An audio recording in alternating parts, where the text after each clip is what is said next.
I'm out on Reedy Creek today for what is probably my first full day of prospecting since getting over COVID. But secondly, I re-injured an old injury in my lower back due to coughing. Now, I severely injured my back when I was 19. That's a complete other story. And it's never been the same since. And I was too young and ignorant, and I didn't have the right support network around me to know what I should have done back then to have made a positive impact on my life today. So it's something I have to now live with on a daily basis, and my back hurts every single day. I'm not complaining about that, it's just the reality of it. The nature of it is I wake up in pain, I go to bed in pain, and if I do physical activity like prospecting, it gets worse. The problem is that when you have something like COVID where it makes you cough and it contracts the muscles that are damaged, it causes it to go back to the state it was when it was first injured. Now, I bring this up for only one reason, and that is that people seem to have this thing where they go, you need to rest, you need to take it easy, you need to not do anything. And in my personal opinion, from what I've seen other people go through with the same injury that I've got versus what I've done, is that you need to choose your suffering. That may sound like a really horrible thing to say. Like, I get that no one wants to be uncomfortable, no one wants to be in pain, and sometimes stagnation, in other words, sitting idle, might feel like the correct thing to do.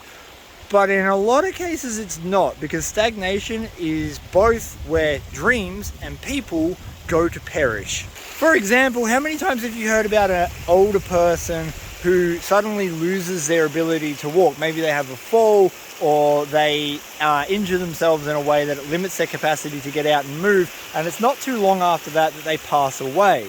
The human body and mind is designed to move and engage with an environment. It's not designed to sit on a couch and do nothing. This is what I mean by choosing your suffering. Yes, there are limits to going out and doing something like this if you are injured or you're dealing with a disability. Don't for a second think that I'm saying go out there and just try to man up and do all the things that you see all the healthy people do. I'm saying you'll have a working capacity, the ability to push to a point and still be able to do something like this. And in all likelihood, it won't be comfortable. It will probably cause you pain, it will probably cause you discomfort, but it won't be re-injuring. It's just your body letting you know that you're at your capacity, you're at your limit.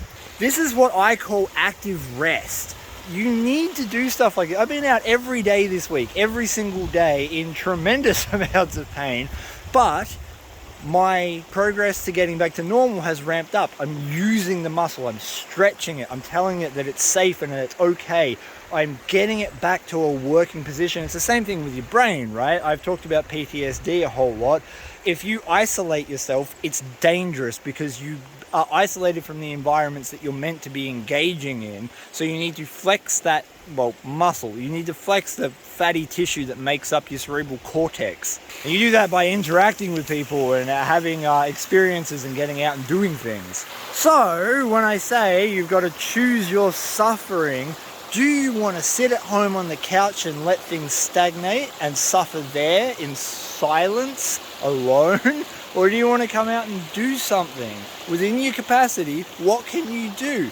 It might suck, but it's going to suck a lot less than the alternative.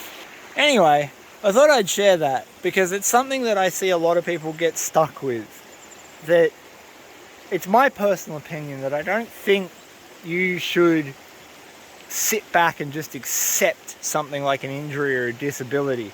And I don't mean that in a really overly manly man way where I'm saying harden up. I'm not saying harden up.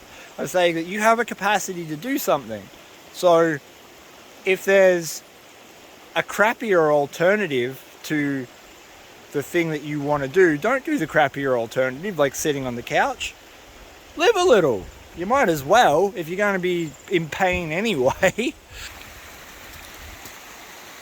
I'll see how this lands with people. Let me know what you think. Because I'm curious what other people do in situations like I'm in.